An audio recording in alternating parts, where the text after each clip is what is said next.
마가복음 22장 31절에서 34절 붙드심의 은혜라는 제목으로 공부하겠습니다. 현대 기독교를 한마디로 이제 표현하자면 그 성경이 아닌 기독교라는 종교를 신봉하는 종교다, 이렇게 정의를 내릴 수가 있습니다. 제가 이렇게 정의를 하는 데는 아무런 근거 없이 그냥 느낌으로 하는 게 아닙니다. 예를 들자면 그 조엘 오스틴이라는 사람이 쓴 긍정의 힘, 그게 이제 한국 교회 내에서 베스트셀러가 된 현상, 이것을 우리는 그냥 지나쳐서는 안 된다 생각을 합니다. 한국 교회 내에서 이제 베스트셀러가 된 그 원인은 목사들이 권장을 했기 때문입니다. 그는 그 자신의 책에서 그 하나님이 주시는 긍정의 힘을 믿는다면 누구나 최고의 삶을 살 수 있다라고 주장을 합니다. 그러나 성경에서 이제 우리가 이제 하나님 말씀을 배우다 보면 그 하나님이 우리에게 요구하시는 것이 자기 긍정이 아니라 자기 부정이라는 사실을 우리가 이제 배우게 되죠. 우리에겐 굉장히 익숙한 거죠. 예수를 잘 믿으면 이 땅에서 최고의 삶이 보장되는 것이 아니라, 그러니까 모든 사람에게 미움을 받고 죽임을 당하게 되어 있다라고 말하는 것이 이제 성경입니다. 성경의 세계를 좀 들여다보면 그냥 보여지는 건데, 꼭 그 반대의 말을 하는 그 사람의 책이 한국 교회에서 이제 베스트셀러 반열에 올랐다. 이거 좀 심각한 문제가 아닐 수가 없는 거죠. 그러니까 성경의 이러한 그 가르침에도 불구하고 이를 조롱이나 하듯 성경을 형통의 도구로 이용하는 것을 이제 서슴지 않습니다. 이러한 그 사탄의 종이 쓴 책을 한국교회 목사들이 이제 베스트셀러 되게 하고 있는 거죠. 이것뿐만 아니죠. 그 릭 워렌이라는 사람이 쓴 목적이 이끄는 삶도 마찬가지고, 그 유진 피터슨이라고 하는 사람이 이제 역작이다라고 하면서 이렇게 세상에 등장시킨 메시지라고 하는 성경 번역본, 그 앞 페이지를 보면 얼마나 그 한국 교회 목사들이 유명하다는 사람들 한 수십 명이 다 이렇게 추천서를 다 써놨어요. 그러니까 영향력이 있는 분들이죠. 그분들은 그 교단이나 기독교계에 굉장히 영향력을 갖고 있는 분들인데, 그분들이 이제 이런 책들을 권장을 하고 추천을 한다. 오늘날 한국 교회가 왜 이런 모습으로 있는지를 능히 짐작을 할 수 있는 거죠. 그러니까 아까 그 현대 기독교를 이렇게 표현했죠. 성경이 아닌 기독교를 따르고 있다. 우리가 지난주 또 이번 주로 이제 내일 또 배우게 되겠죠. 그 요시야 왕 초기 시대에 그들의 신앙 상태가 마치 오늘날 기독교의 모습과 하나도 다르지 않죠. 거의 70년 동안 그들은 율법책이 없었어요. 그러니까 성경책이 없이 하나님을 섬기고 있었다. 어떤 모습이었을까가 이제 요시야 왕이 그 유다 왕국을 개혁하는 모습에서 그대로 드러나죠. 한마디로 그냥 제 멋대로의 신앙입니다. 그냥 어떤 좀 뛰어난 사람이 등장하면 그 사람이 주장하는 대로 그게 기독교가 돼버려요. 자, 오늘 이제 본문을 좀 보죠. 31절에서 32절 두 파트로 나눠볼게요. 31절, 32절 같이 읽겠습니다. 시몬아, 시몬아, 보라, 사탄이 너희를 밀가부르듯 하려고 요구하였으나 그러나 내가 너를 위하여 내 믿음이 떨어지지 않기를 기도하였노니 너는 돌이킨 후에 내 형제를 붙게 하라.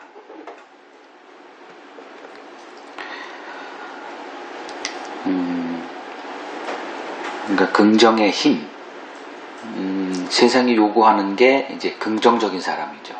그러니까 어떤 조직에서든지 이 부정적인 사람은 도태되기 마련입니다. 그러니까 변두리에서 이제 자기들끼리 뭐 궁시렁거리고 누구를 비판하고 지도자를 뭐 뒷담하는 그런 사람들은 항상 그 중앙에는 없어요. 항상 변두리에서 그럴 만한 사람들끼리 만나서 늘 그렇게 이제 살다가 이제 삶을 마치죠. 그런 사람들은 이제 흔히 조직에서 이렇게 발탁되는 일은 없습니다. 이번에도 이제 문재인 정부에서도 그 최고의 직이다라고 하는 감사원장직 그리고 이제 검찰총장직 그 두 사람이 이렇게 되리라고는 아무도 예상 못했을 거예요. 야당에서도 아마 그런 일은 예측을 못했을 거예요. 뭐 지금 이렇게 드러나는 모습을 보니까 그들이 임명받을 때부터도 이제 그 뭐 민주당 정권이라든가 뭐 대통령을 그냥 극도로 미워하지 않았을까. 그러면 제 상식으로 보면 그 직을 받으면 안 되죠. 이런 일을 이제 하면 안 되는데 철저하게 위장하고 이렇게 잘 보이는 노력들을 했을 것 같고 그래서 그런 최고의 지위를 이제 누리다가 갑자기 그냥 자기의 모습을 드러내고 나라가 지금 뭐 망해가고 있다는 등 뭐 이런 모습들. 그러니까 이 긍정의 힘이라는 거, 긍정적인 사람, 이건 세상에서 이제 요구되는 것 중에 하나죠.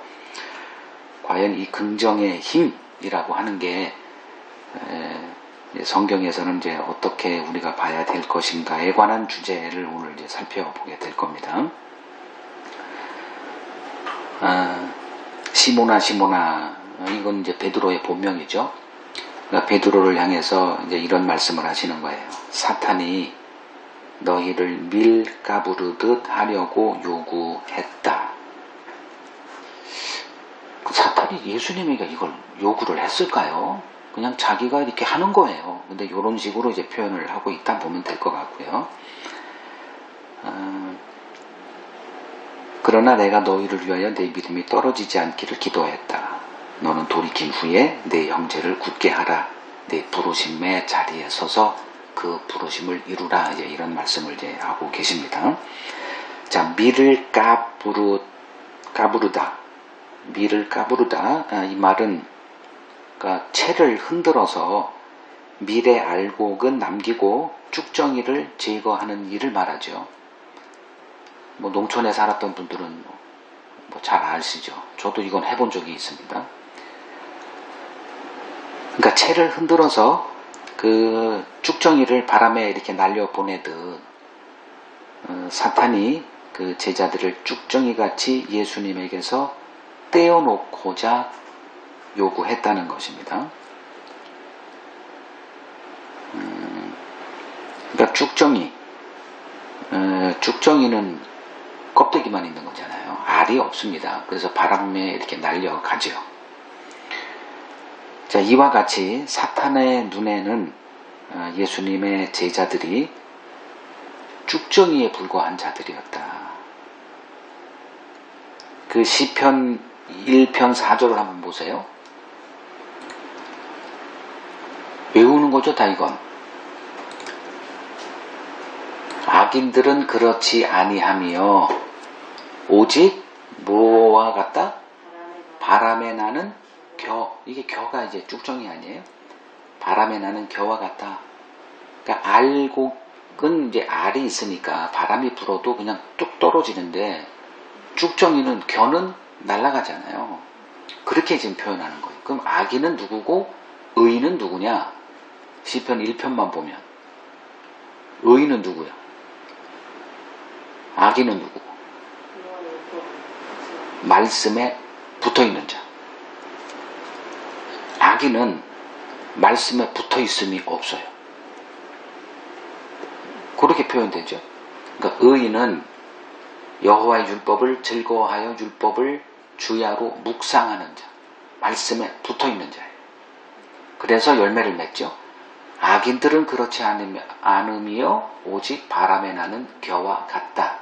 그 둘이 서로 섞이질 않는 거예요.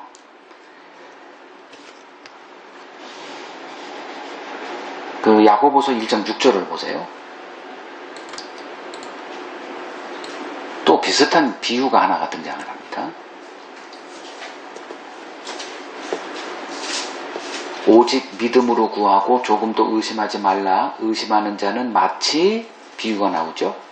바람에 밀려 요동하는 바다 물결 같다. 바람에 밀려, 그죠? 요동한다. 막 흔들리는 거예요. 말씀에 굳건하면 요동하지는 않습니다. 에베소서 4장에서도 동일한 말이 나와요. 그리스도 아는 지식, 굳건하면 요동하지 않습니다. 사람이 왜 믿음이 오락가락할까요? 에휴, 때려칠까? 그 히브리서도 동일하죠. 처음에 그 환난을 겪어냈는데 흔들리고 있어요. 이제 흘러 떠내려가고 있어요.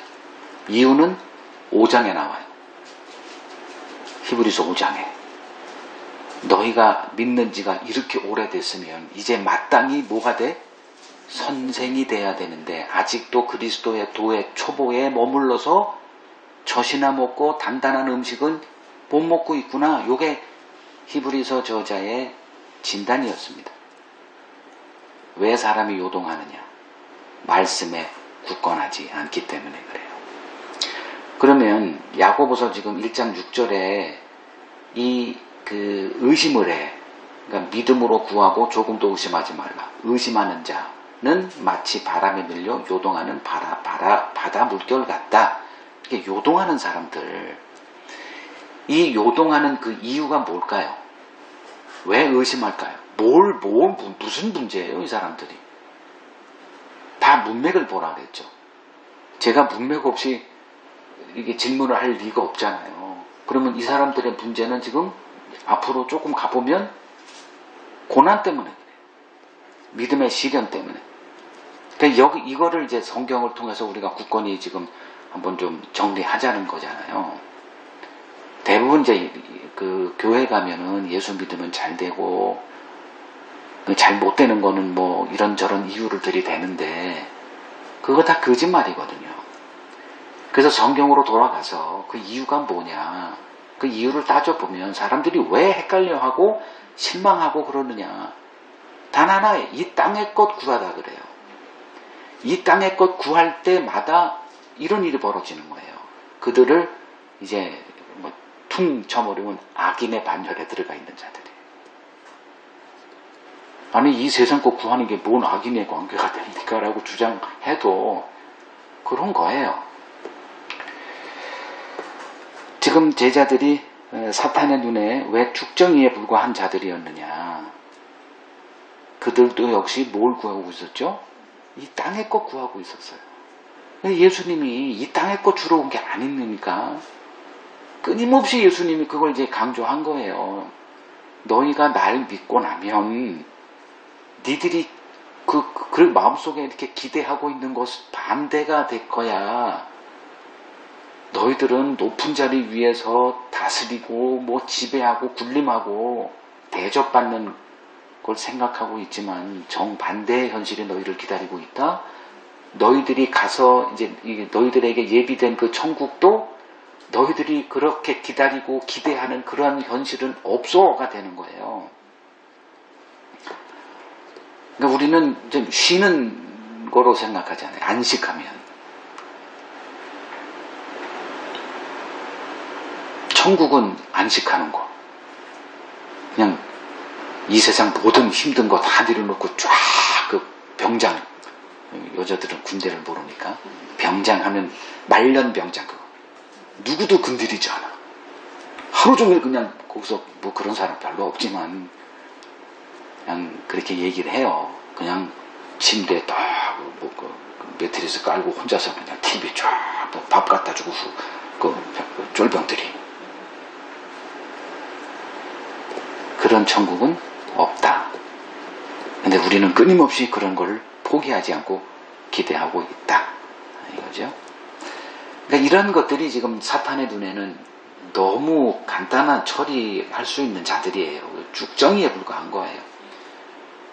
그러니까 왜 사람들이 요동하고 흔들리고 실족하고 교회 떠나고 하느냐. 자기들이 기도했던 게 아니라는 게 등장하니까 가룟 유다에서 우리가 배웠잖아요. 머리가 똑똑한 사람입니다. 벌써 제자들은 좀 멍청한지 몰라요. 근데 이 가룟 유다의 계산에는 이미 끝난 거예요. 정리가 된 거예요. 예수 믿었다가는 쪽박 차겠다. 요거라도 챙겨가지고 내가 어떡하지 예수 따라다니는 거에 따른 그 손해를 만회하자. 똑똑한 사람들이죠. 제가 그런 똑똑함에 속하지 않아서 하나님께 감사돼요. 여기도 그렇다면서 계산이 좀 들이대면서 우리 다 같이 계산이 이 계산에 밝으면 주 못 따라가요.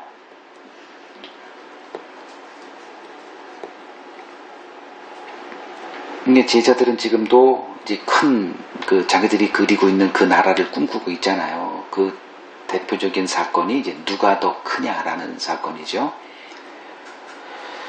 내가 이렇게 헌신했잖아. 내가 예수님을 하루라도 더 섬겼잖아. 이런 게 이제 누가 큰 자냐의 싸움의 본질이죠. 이같이 인간의 문제는 내가 누군지를 모른다는 거예요. 이제 모든 신앙의 신앙생활의 바른 신앙생활의 첫 단추는 내가 누구인지 알면서 시작합니다. 근데 우리는 우리를 모르는데 사탄은 우리를 정확하게 알고 있죠. 그 욥기 1장을 한번 보죠. 욥기 1장. 그 하나님의 회의에 이제 사탄이 등장을 해요. 그러니까 하나님이 7절에 어디 갔다 왔냐? 뭐 뻔히 알면서 그냥 성경을 기록하려고 이제 한 거죠. 땅을 두루 돌아 여기저기 다녀왔습니다. 그때 이제 하나님이 사탄에게 그를 충동질합니다. 욥이란 사람 봤냐? 그와 같이 온전하고 정직하여 하나님을 경외하며 악에서 떠난 자는 세상에 없어. 그 인간을 알고 있다라고 하는 사탄이 뭐라고 대파냐? 하나님께 이제 반박을 하냐 하면 9절에 욥이 어찌 까닭 없이 하나님을 경외하리까? 이건 답이에요, 그냥. 아무 이유 없이 섬기는 자는 내가 본 적이 없습니다. 맞지 않아요? 우리가 어떤 행위를 할 때는 뭔가에 대한 보상 심리가 작동하니까 그걸 하는 거예요. 어린아이도 뭐 다 그렇죠. 뭘 하니까 뭐가 오더라. 그러니까 그거 해요. 뭐 칭찬이 그리워? 그러면 착한 일을 한다거나.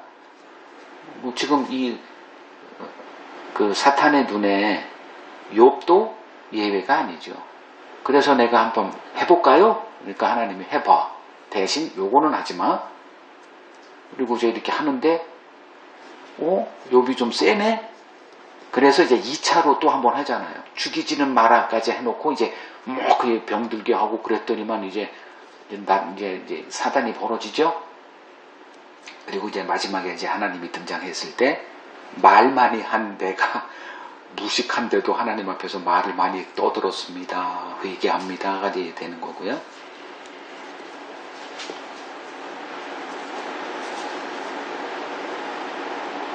그러니까 긍정의 힘이 이렇게 난무하는 것도 우리가 누군지를 모르기 때문에 등장하는 그 결과물이다 이렇게 보면 틀림없습니다. 사탄은 지금 그 예수의 제자들 중 한 사람인 가룟 유다를 이미 포섭했죠. 자기 수하에 놓고 있습니다. 이제 그리고 그 주님은 이제 이러한 상황을 다 아시고 이제 제자들에게 나를 파는 자의 손이 나와 함께 상 위에 있다. 이렇게 말씀을 하시고 이 말을 들은 제자들은 아니 누가 이런 일을 하죠? 이거 서로 나는 아닙니다. 이렇게 반박을 하죠. 모두 자기 자신은 예수를 배신할 자는 아니다라고 또 자기 긍정을 내세웁니다. 가룟 유다뿐만 아니라 그 제자들 수장 노릇하던 베드로 역시 사탄의 밥이 되는 일은 시간 문제에 속한 것이었습니다. 그래서 주님께서 인간이 얼마나 나약한 존재인가 가르쳐 주시고자 31절의 말씀을 하신 거예요. 너희들은 사탄의 작업이 시작되는 순간 그의 밥이 된다. 그리고선 이제 32절에 이런 말씀을 하시죠. 그러나 너희들은 사탄의 밥이지만 그러나 내가 너희를 위하여 내 믿음이 떨어지지 않기를 기도하였노니 너는 돌이킨 후에 내 형제를 듣게 하라. 이렇게 말씀하십니다. 베드로가 사탄의 이러한 집요한 요구에도 불구하고 주를 떠나지 않고 버틸 수 있었던 이유는 베드로의 입장에서는 자기 때문이었어요. 나는 그들과 달라. 예수님의 관점에서 보면 뭐 때문에? 내가 그를 붙들고 있었기 때문입니다. 이걸 보자는 거죠. 이걸 보지 못하면 자기 긍정이 나옵니다. 이걸 볼 때 자기 긍정은 나올 수가 없어요.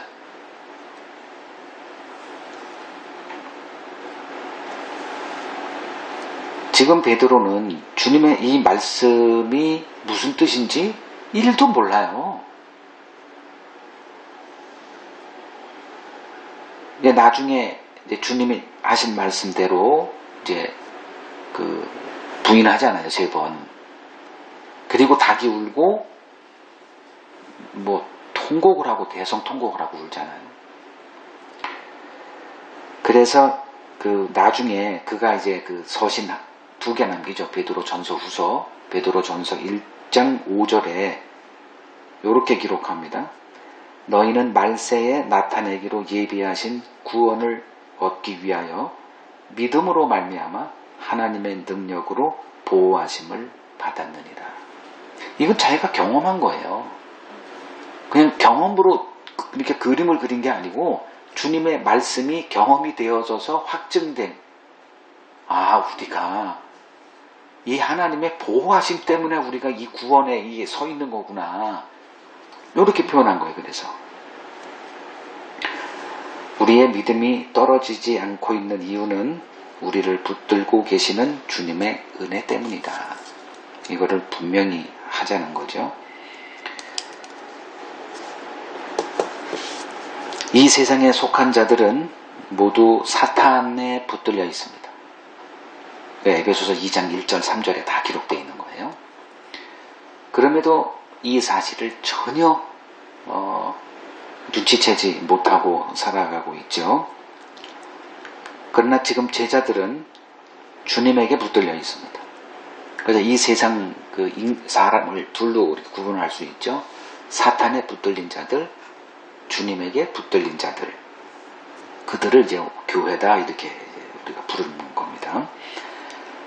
그러니까 우리를 믿음에서 떨어지게 하려는 사탄과 우리를 믿음에서 떨어지지 않도록 붙드시는 주님의 일이 동시에 벌어지고 있는 현장이 바로 그리스도인이라고 하는 우리들의 마음속에서 벌어지고 있는 이 일이다 이렇게 보시면 돼요. 누가 이기느냐? 예수님의 고집을 이길 사람은 없습니다. 사탄이 지 아무리 고집이 세도 예수님의 그 고집은 이길 수가 없어요. 그걸 우리가 강하다 이렇게 표현합니다. 그래서 강한 자 대신 예수님이 우리 편이니까 우리가 구원을 받는다. 그래서 우리의 구원은 예수님의 그 강하심 때문이다 이렇게 말하는 겁니다. 33절, 34절을 이제 같이 읽겠습니다. 그가 말하되 주여 내가 주와 함께 오게도 죽는 데에도 가기를 각오하였나이다. 이르시되 베드로야 내가 네게 말하노니 오늘 닭 울기 전에 내가 3번 나를 모른다 부인하니라 하시니라. 그러니까 31절, 32절의 말씀을 듣고 베드로가 매우 실망을 합니다. 그러니까 주를 향한 자신의 충성도가 주님에게 인정받고 있지 못하다는 말 아닙니까? 그래서 이제 이 자신의 충성도를 다시 한번 이렇게 확증하기 위해서 이런 말을 한 거예요. 주여, 내가 주와 함께 오게도 죽는데도 가기를 각오하였나이다. 목숨을 걸고 주를 따르겠다 고백을 이제 한 겁니다. 이 고백이 거짓말이다 할 사람은 없겠죠.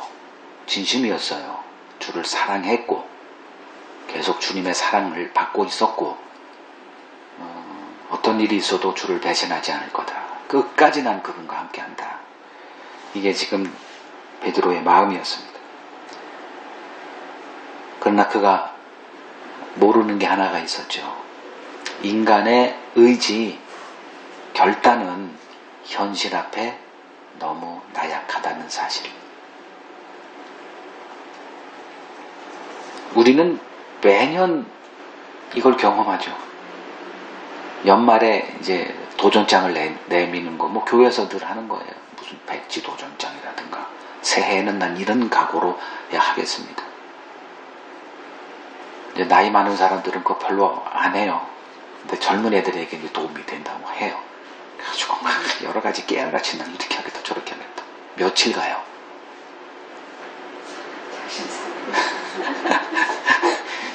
뭐 3일까지 안 가요. 세상이 원하는 사람은 베드로 같은 긍정적인 사람입니다. 그렇게 해야 살아남아요. 뻣뻣해 보세요. 다 같이 으쌰으쌰 하지 않는데 삐죽하게 삐딱하게 이렇게 고개 숙이고 이렇게 있으면 그 사람은 그 조직에서 오래 살아남지 못합니다. 누구나 긍정적인 사람을 원합니다. 목사가 설교할 때 아멘! 좀 아멘 좀 해요. 뭐 그러잖아요. 얼마나 답답하면.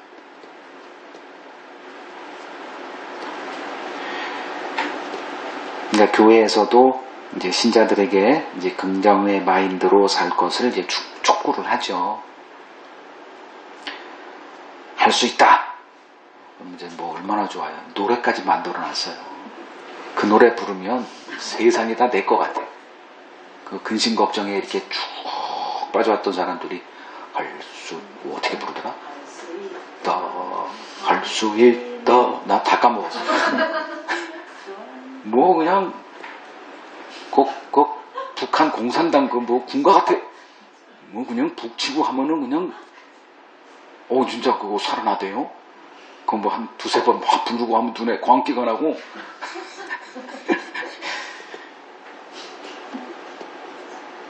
그러니까 믿음을 앞세우면 안 될 것 없다. 이제 이렇게 얘기들을 합니다. 그러니까 복음은 인간의 모든 부정적인 사고를 몰아내는 능력이다. 또 이렇게 얘기를 합니다.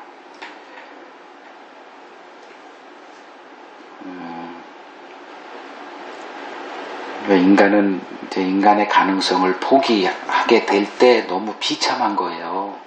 이거는 갈 때까지 간 사람들이죠. 그러니까 그렇게 하지 않습니다. 그래서 어떻게든 간에 꺼져가는 그 불씨도 살려내고자 이렇게 하죠. 죄를 알지 못하고 사탄을 알지 못하는 세상이야. 뭐 그거라도 붙들고 꺼져가는 그 불 좀 살리고 뭐 그 이해가 되지만 교회가 그런 일을 하고 있다는 것은 심각한 문제가 아닐 수가 없습니다. 이렇게 자기 긍정을 내세우고 있는 베드로를 향해서 주님은 내가 네게 말하노니 오늘 닭 울기 전에 네가 3번 나를 부인하게 될 거다. 뭐 몇 시간 후에요. 새벽 닭 우는 시간은 한 6시 이전에는 울잖아요. 그럼 지금 요게 밤 자정을 넘기고 하지 않았을까? 계속 얘기하면서 기껏해야 6시간 후에 벌어질 얘기에 6년 후도 아니고요. 베드로의 그러니까 내 각오와 의지와는 달리 내 반대 방향의 길로 가게 될 거야. 이게 우리 인생 아닌가요? 베드로는 인간을 알지 못했습니다. 이런 자들에게 이 긍정의 힘이 먹혀요. 그러나 주님은 인간을 알고 계십니다.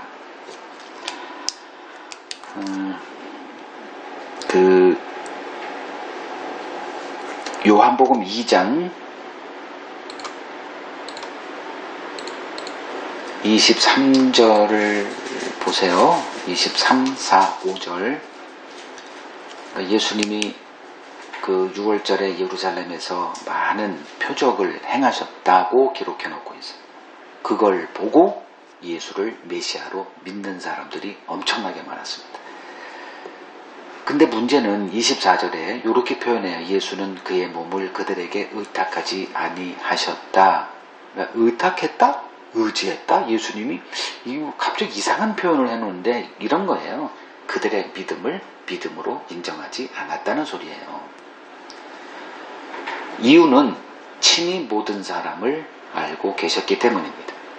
25절 사람에 대하여 누구의 증언도 받으실 필요가 없었으니 누가 사람을 이 세상에서 사람 연구하는 사람들이 한둘입니까? 심리학자니 의사 여러 사람들이 다 인간은 이렇습니다 저렇습니다 이렇게 평가를 하는데 그 발장 꽝! 왜?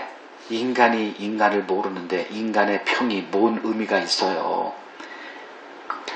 이는 예수님이 친히 사람의 속에 있는 것을 아셨음이니라. 우리 마음속에 있는 것이 우리들의 행동으로 나오고 그러잖아요. 그걸 알고 있으면 진단 예측 가능하죠. 지금 죽을 때까지 같이 하겠습니다라고 하는 베드로에게 오늘 밤 너는 닭 울기 전 3번 나를 부인하게 될 거다. 이거는 점쟁이 같은 얘기를 하신 거예요. 근데 그럴 필요도 없죠. 근데 그렇게 베드로가 이렇게 부인할 수 있도록 3명을 이렇게 작동을 하신 분도 주님이라 볼 수 있고, 그게 딱 끝나자마자 바로 닭의 목을 턱 쳐가지고 꼬끼요 한 것도 주님이 하신 일이죠. 왜? 말씀이 돼야 되니까. 근데 그런 일 하실 필요가 없어요. 사실은 그냥 이 구절로 그냥 되는 거예요. 인간의 마음은 뭐로 있다? 뭐에 잡혀 있다? 그러니까 사람 속에 있는 게 뭐다? 그냥 죄잖아요. 그럼 도대체 죄가 뭐길래 자기 긍정도 통하지 않더냐? 이걸 아는 게 이제 신앙생활의 본질이죠. 죄라는 걸.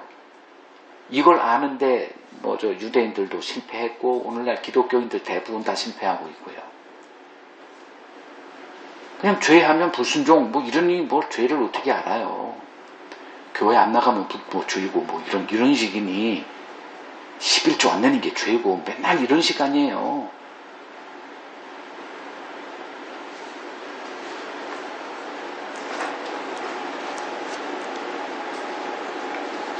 주님 앞에 긍정의 힘은 설 자리가 없습니다. 그냥 주님 앞에 선다는 거는 벌거벗고 있는 거예요. 우리 내면의 세계가 그대로 공개됩니다. 아프죠? 우리의 내면의 세계는 부부관계에서도 가리고 있잖아요. 철저하게 가리고 있잖아요. 근데 주님 앞에 서면 이렇게 얘기하죠. 요한복음 3장 18, 19절인가? 빛이 세상에 왔을 때 빛이 세상의 빛을 미워하여 빛으로 오지 아니하나니 이는 자기 속에 있는 게 드러날까 하며. 빛의 역할은 어둠이다 이렇게 얘기하는 거예요. 근데 누가 어둠이라고 얘기합니까? 다 나름대로 이런저런 지식을 갖고 나는 안다라고 하는 빛에 서 있다 이게 주장하는데, 넌 빛이 아니라 어둠이 되니까 이게 주님이 하신 분이 힘겨지려고 기분 나쁘고 미움받는 일만 하신 거예요. 주님은 그게 운명이죠. 이걸 교회다 이렇게 얘기를 해요. 교회는 세상에 존경받고 칭찬받고 이 난리를 쳐서 어떻게든 간에 사회사업도 하고 구제사업도 하면서 어떻게든 간에 존경 좀 받고 좋은 이미지를 가지고 이제 교회를 부흥시키려고 하는데 스스로 교회의 힘을 부정하는 행위죠. 세상에는 통해요. 세상은 그 기준으로 바라보죠. 세상, 그 교회가 뭐 이래, 이거 다 썩어 문드러졌어. 이유는 사회사업 안 해. 좋은 일 안 해. 이런 거잖아요. 주님에게는 통하지도 않는 말들이죠. 결론을 내립니다. 결론은 이제 32절. 돌이킨 후에 내 형제를 굳게 하라.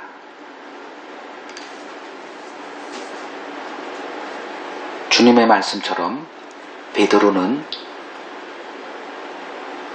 처절하게 실패합니다. 뭐에 실패해요? 자기 자신에 대해서 실패하게 됩니다. 무슨 사업을 하다 실패한 그런 얘기가 아니에요. 요게 주님이 하시는 일입니다. 자기 자신에게 철저한 실패를 맛보게 하십니다. 그런 후에 주님이 베드로를 찾아와서 회복시키십니다. 그게 이제 요한복음 21장에 이제 벌어지는 일이죠. 그러면 돌이킨 후에 이거 해라 이렇게 말씀하시는데 돌이킴의 주체는 누구를 말하는 거예요? 그것도 주님이더라. 베드로는 대성통곡했어요. 대성통곡하고 자기 자신에 대해서 돌이켜볼 수 있는 기회를 가졌습니다. 얼마나 미안해. 아니 가룟 유다 이건 저리 가라야 3번 그냥 스트레이트 삼진아웃. 그러면 부끄럽죠. 수장이었습니다. 다른 제자들 얼굴 보기도 좀 그랬을 거예요. 그런 얘기 이제 그건 얘기하면 안 돼. 그 제자들 가운데 어떤 음식이 없어? 치킨은 없어. 이 치킨을 볼 때마다 이 베드로를 모욕하는 거예요. 누가 그 닭 얘기만 하면 안 돼. 걔네네. 베드로는 우리나라 못 살아. 우리나라는 이 치킨 왕국 아닙니까? 얼마나 이제 이걸 좀 어떻게 좀 돌이키고 싶은데 이게 안 돼요. 스스로 뭐 나 돌이켰어. 그게 되나요? 주님과의 관계가 회복돼야 돼. 근데 찾아와서 네가 나를 사랑하느냐 3번 완벽하게 회복시킨 거예요. 돌이킨 후에 이 얘기는 내가 너를 돌이켜게 할 것이고 그 후에 이 뜻이잖아요. 그 후에 너에게 맡긴 복음의 증인의 역할을 감당해. 이제 이렇게 되는 거죠. 이러한 자기 실패의 경험 그리고 주님의 돌이키게 하심의 그 은혜를 경험한 후에 베드로가 무슨 말을 했느냐. 베드로전서 5장 8절에 근신하라 깨어라 너희 대적 마귀가 우는 사자같이 두루다니며 삼킬 자를 찾고 있다. 이런 얘기를 한 거예요. 경험을 했거든. 닭이 울기 전에 3번 나를 내가 부인할 거라고요? 그런 일은 없죠. 근데 그대로 벌어집니다. 마귀가 있구나. 그가 나를 뭐 밀가부를 따르고 뭐 청구를 해? 근데 있구나. 그가 한번 나를 공격하면 나는 그냥 쭉정이가 되는구나. 이걸 실제로 경험을 한 거죠. 자, 이렇게 나약한 우리에게 필요한 것은 우리를 붙드시는 주님의 은혜입니다. 교회는 주님의 이 은혜 안에서 서로 피차 권면하는 자들로 모입니다. 히브리서 3장 13절에 피차 권면이라고 합니다. 경험했으니까 이제 이런 게 가능한 거예요. 그게 이제 돌이킨 후에 내 형제를 굳게 하라. 이 주님의 말씀을 삶에 적용하고 사는 신자들의 삶이죠. 우리 가운데 누가 더 강한 자는 없습니다. 강한 자가 있다면 은혜 안에 강한 자가 있을 뿐입니다. 이 자리로 주님이 우리를 이끌어 가시는 거예요. 그 주님의 그 은혜를 맛볼 수 있는 자리, 그 자리는 실패의 자리밖에 없습니다. 그래서 우리를 낮추고 또 낮추고 또 낮추고 이 베드로와 같이 3번 부인하는 그 치욕의 장소, 더 이상 자기 긍정은 나올 수 없는 그 자리로 이끌어가서 거기서 주님의 붙드심의 은혜를 경험하게 하십니다.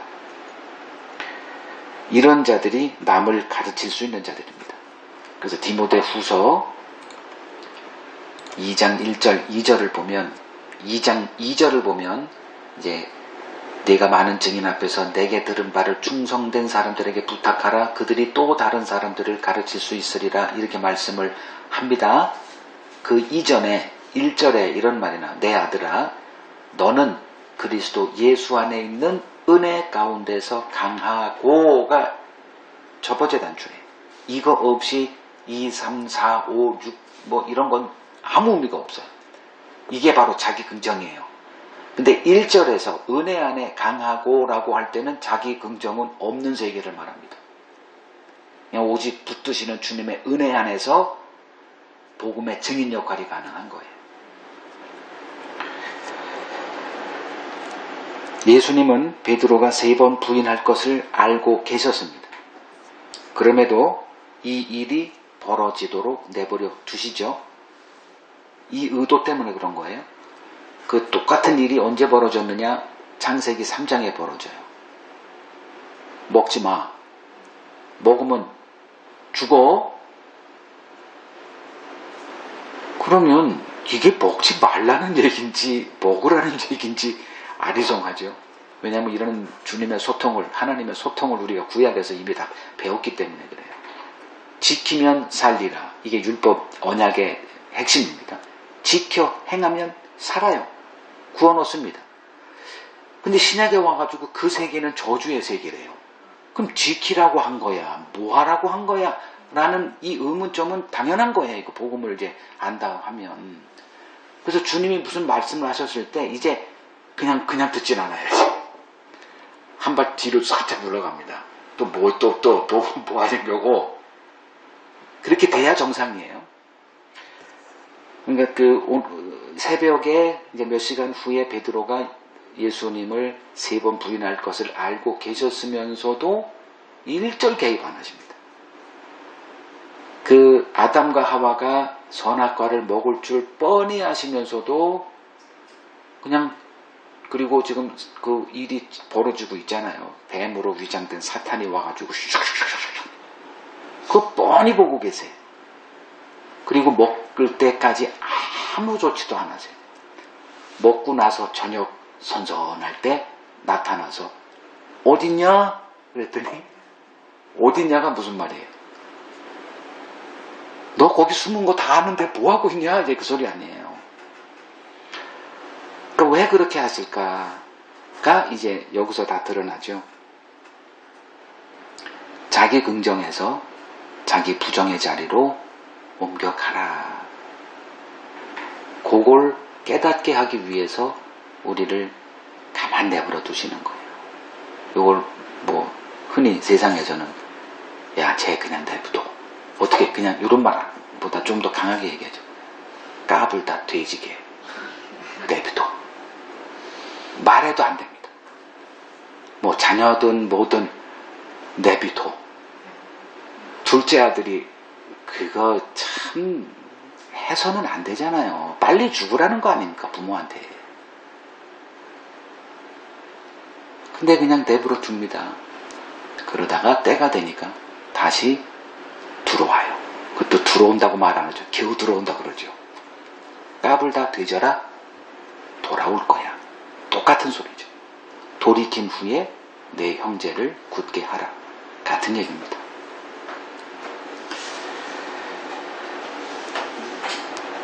인간은 자기 의를 포기 못하는 자들입니다. 그래서 하나님이 그 실상을 보여주기 위해서 우리를 도우세요. 낮추고 또 낮추고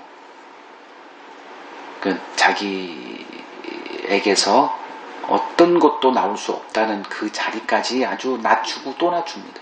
제일 좋은 게 뭐냐? 성경에서 그걸 확인하는 겁니다. 이제 그렇지 않은 사람들은 이제 삶에서 경험을 하게 돼요. 근데 성경에서 그것이 보이는 사람, 복 중에 복이죠. 주님이 지금 하시는 일이 바로 이런 일입니다. 왜 이런 일이 벌어지지? 우리들은 늘 이게 미스터리예요. 아니 왜 내게 이런 일이 벌어져? 근데 주님은 한 목적 가지고 일하십니다. 그걸 타협을 안 하세요. 우리는 중간에 타협하니까 일이 다 이렇게 망가지고 그러는데 하나님은 타협을 안 하십니다. 우리가 살 길은 주님을 붙드는 것 하나입니다. 예수의 제자들도 예수를 끝까지 붙들려고 했어요. 근데 그게 자기 긍정의 세계에서는 안 되더라. 천국 가는 길은 주님 홀로 알고 계세요. 어느 누구도 거기를 갔다 온 사람도 없습니다. 오늘날 천국 갔다 오고 지옥 갔다 오는 사람들이 책도 쓰고 여럿이 있죠. 한국만 해도. 그거 다 거짓말이에요. 그런 사람들을 이렇게 좀 인용을 하고 불러가지고 간증하게 하는 것은 돈 때문에 그렇다는 것만 명심하십시오. 그러면 확실히 그날 헌금을 많이 거쳐요. 두렵거든. 그런 짓 하면 안 돼요. 주님도 그걸 금하셨는데 교회는 그냥 그런 거에 일절 상관없습니다. 돈 되는 일은 이게 이제 목회죠. 목회가 되는 일은 뭔 일이 있어도 합니다. 남의 경고 그거 듣지도 않아요. 어느 누구도 천국 갔다 온 사람 없어요. 길을 얘기해 줄 수 있는 사람은 단 한 분 예수님밖에 없습니다. 그래서 예수님의 말을 들으라 하는 겁니다. 주님이 제자들의 삶을 인도해서 천국에 합당한 자들로 세우셨듯이 우리도 주님은 동일하게 우리의 삶을 그렇게 인도하실 겁니다. 주님이 우리와 함께 하십니다.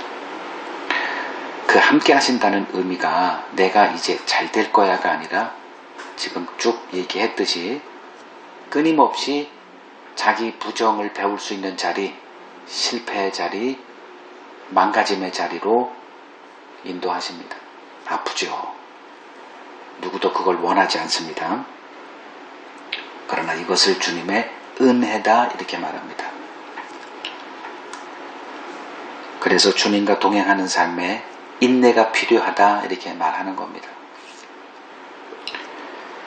눈앞의 현실을 보지 말고 연약한 우리를 붙드시는 주님의 일을 바라보아야 하는 이유입니다. 히브리서 2장 18절 한번 보죠. 히브리서 2장 18절을 보면 그가 시험을 받아 고난을 당하셨은즉 시험 받는 자들을 능히 도우실 수 있다 이렇게 말합니다. 시험을 받았다. 무슨 얘기죠? 육신을 입고 오지 않은 하나님이라면 이런 걸 모르죠. 근데 주님은 육신을 입었기 때문에 육신에 거하고 있는 우리들의 그 나약함을 알고 계시다. 그 뜻이에요. 그래서 히브리서 4장 16절을 보면 그는 우리와 똑같이 시험을 받으신 분이다 이렇게 얘기합니다. 육신을 입으셨다는 얘기예요. 그래서 우리의 연약함을 아세요. 그래서 능히 도우실 수 있습니다. 어떻게 돕느냐? 아까 말한 대로입니다. 이분이 우리와 함께 하십니다.